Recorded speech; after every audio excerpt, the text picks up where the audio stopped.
Hey guys, welcome back to another video on The Walking Dead. What if Shane survived? Part 2, so let's get into it. So we start off with the group eventually allowing Daryl to leave with Merle, as they're not going to let Merle join the group, and both Merle and Daryl would leave the group for now. Rick and everybody else gets back to the prison, and they're awaited by a few visitors. It's Tyrese, Sasha, Ben, and Alan, who'd still stumble up across the prison in this universe.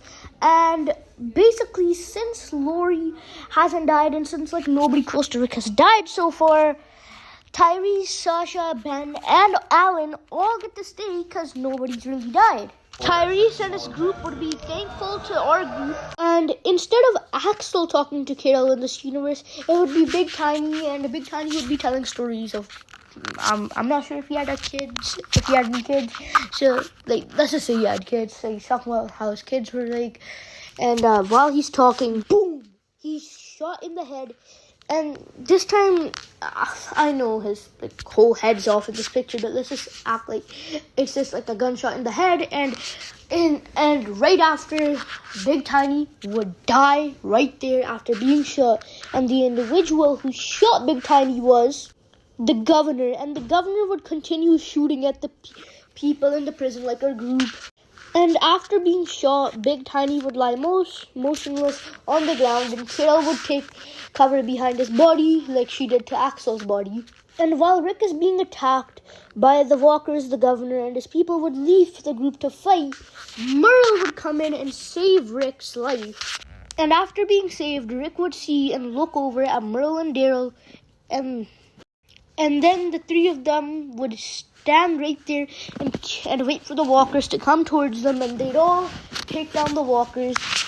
And after saving his life, Rick is forced to give Merle a chance in the group, but Shane would still say, we don't need him. Just, I know I said it a lot of times, but that is what Shane would say. He could keep on repeating it to Rick that we don't need Merle. And he'd say, are you sure you want him sleeping next to all of us? Where Carl sleeps, where Lori sleeps, like that one speech he gave to him in season 2. Rick would say, he saved my life, and he's Daryl's brother, so we can't just abandon him. And Rick tells Shane, and Daryl isn't going to stand for just leaving his brother all alone. And the group now would consist of Carol, T-Dog, Daryl and Merle, Rick, Shane, Axel, Glenn and Maggie, Carl and Lori also, and we also have Herschel and baby Judith, and we also have the prisoners still alive, all of them except Big Tiny, which are Oscar, Andrew, and also Thomas and Ben. I know I said all the prisoners, but Axel's also one of the prisoners, so my bad for that. Just pointing it out. And we also have Alan, Beth, Sasha, and Tyrese, and last but not least, Michonne. And our group would start discussing about what to do next, as if they don't collect some weapons and all that, they're gonna get killed pretty soon by the governor, because he's out for blood for us. And Rick would see the large group we have right now, and he'd assign most people a job to do to help protect the prison, or just help out with our group's survival for now. And Merle and Daryl would be assigned to going hunting and getting food for our group. Both Oscar and Axel would be assigned to the watchtowers to keep guard, and Andrew and also Alan, and also Tyrese, and also T-Dog, and also Carol would all be in charge of putting up defenses and putting barricades around the prison so they don't get shot or anything. I feel if they'd get that job if they were. I feel they'd have that job just because most of the people, they seem hardworking. Except Alan. And baby Judith would just be chilling around. And Carl and Lori would be learning how to shoot and to protect themselves if they ever need to.